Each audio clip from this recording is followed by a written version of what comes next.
So the objectives of this session is to talk about the logistics of a robust veterinary medical product or VMP authorization system. This session is going to focus on several logistical aspects of a VMP authorization and include application forms and dossier submissions, paper or electronic, efficient information and records management in terms of archiving and security, confidentiality and transparency, the balance between commercial confidentiality of submitted dossiers and the public interest, and then finally, invoicing fees or fees to support a regulatory program.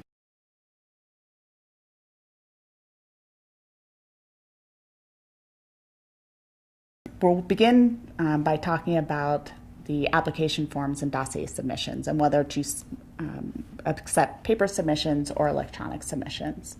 So for paper submissions, the primary advantage is the lower cost, both to the submitter and to the regulatory agency. For the submitter, obviously, paper submissions are very straightforward, very simple, and easy to access. For the regulatory agency, the IT infrastructure needed is actually less complex, which leads to a lower cost. There are several disadvantages. The first is it's more difficult to share resources between collaborators. Remote access to documents can be slow and cumbersome. So if you have, for example, an off-site access, you have to have transport back and forth between the regulatory agency and the remote access. Obviously, you need more physical space required, both for archiving and for redundant backups. You need climate control to maintain integrity of documents over a long period of time. And involved in that is temperature and humidity control, which would be critical for paper documents. Now, for electronic submissions, when you think about electronic submissions, it's actually not a single concept. And by that, I mean you have to think about the submission of the documents. Are people going to submit them to you on a physical carrier, such as a CD, a DVD, a flash drive? And then you also have to think about how are you as the regulatory agency going to receive those documents. So when we talk about storage, there's actually a number of different ways that the person submitting or the company submitting the information can provide it to you. So you can have a number of files on these different physical media. You can have a combined file that has all of the information in a single document, also provided on physical media. And then you can have all of the documents on the cloud or on a server. In terms of receiving the submissions as a regulatory agency, there's basically two different ways: an analog or a courier service, some physical means of providing the information to you as a regulatory agency, and then digital, so over a gateway. And I'll talk a little bit more about that in a minute. A second thing to keep in mind for electronic submissions is there are different formats and systems. So, for example, one thing to consider is if the data is in an electronic format, you have to think about things like signature pages. So if you have a signature page, will you accept digital media for the other information in the dossier and then a physical signature page? Will you accept scanned documents of the signature page with a physical signature? Or will you accept things like Adobe signatures or electronic signatures? If you are allowing companies to submit on physical media, again, DVDs or CDs, will you accept a paper document along with that physical media? Will you allow them to scan and submit? Or again, if you have an e-signature, if you allow an e-signature, then you have to think about what software will you allow or will you accept, and what version control is also critical.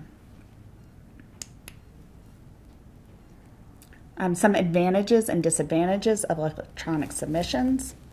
One of the primary advantages is that it allows easier collaboration between agencies in different physical locations. So for example, if you have an inspectorate that's located at a different physical location, that allows you to transmit documents back and forth between the regulatory and the inspectorate. Translation may be easier and less expensive if done electronically. Obviously, you require less physical space for archiving. And it also allows you to have redundant backups that can be stored in different locations. So the risk of catastrophic loss would be minimized in event of a problem. Some disadvantages, particular file formats may be needed, so that may add an additional IT burden to the submitters, and it may add to your burden as a regulator as you're trying to keep up with that. There would be an initial cost to set up archiving, and the review system could be more expensive. Again, it does require a robust IT system for review of that information that is submitted.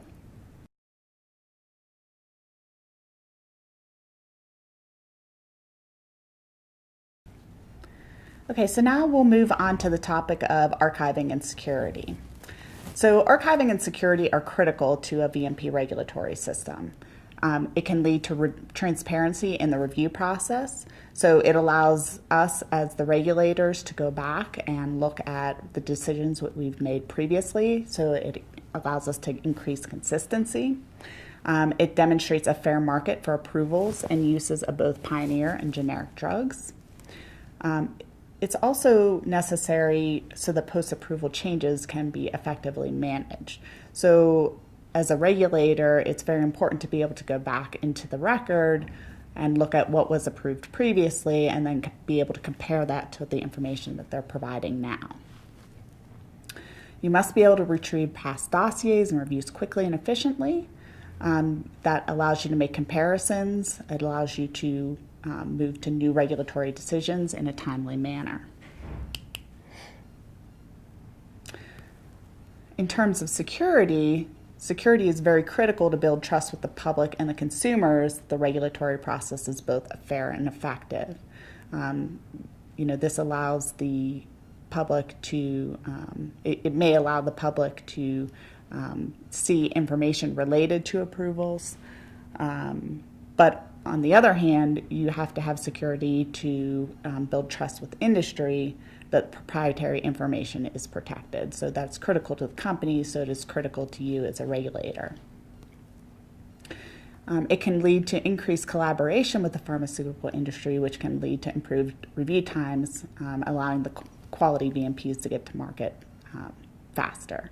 So in effect, if the company can be assured that there is security in the information that they provide to you, they may be more willing to provide additional information to you. And so this leads to a benefit both to consumers and to the industry. The consumers can be assured that they're getting a quality product, and the pharmaceutical industry knows that the information they provide to you will remain confidential. Okay, moving on now to confidentiality and transparency, which is a follow-on topic to the archiving and security that we just discussed. So as regulators, we have to strike a balance between the confidentiality of the information provided by the industry and the public interest. So we have two roles that we're serving here. We want to have transparency with all of our stakeholders, both the industry and with consumers. So this means that the process of how drugs are brought to the market should be transparent both to the industry, to other government agencies, and potentially also to consumers. Regulatory policies, such as guidances, administrative procedures that you as the regulator follow, other guidelines or criteria for decision making should be made available to all stakeholders, and that includes both industry and consumers. Transparent processes also help protect against counterfeits and other illegal activities by having information publicly available. A transparent but confidential system can lead, again, also to commercial investment. So if the pharmaceutical industry sees the review process as something positive, not as something negative, then it's a critical step in ensuring safe and effective medicines. Submitters must be confident that their intellectual property is maintained as confidential once it's brought into the regulatory agency. And again, that can foster a good deal of collaboration. Again, if the company feels that confident that the information that they provide to you will remain confidential, then that helps to improve dialogue.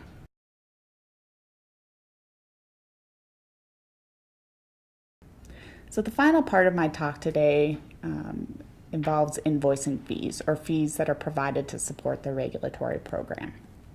So government resources are often insufficient to ensure that regulation is sustainable and effective.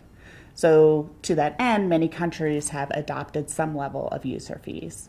And these user fees can be used to enhance timeliness or decrease the time needed to review information, and also to increase the predictability of regulatory approval.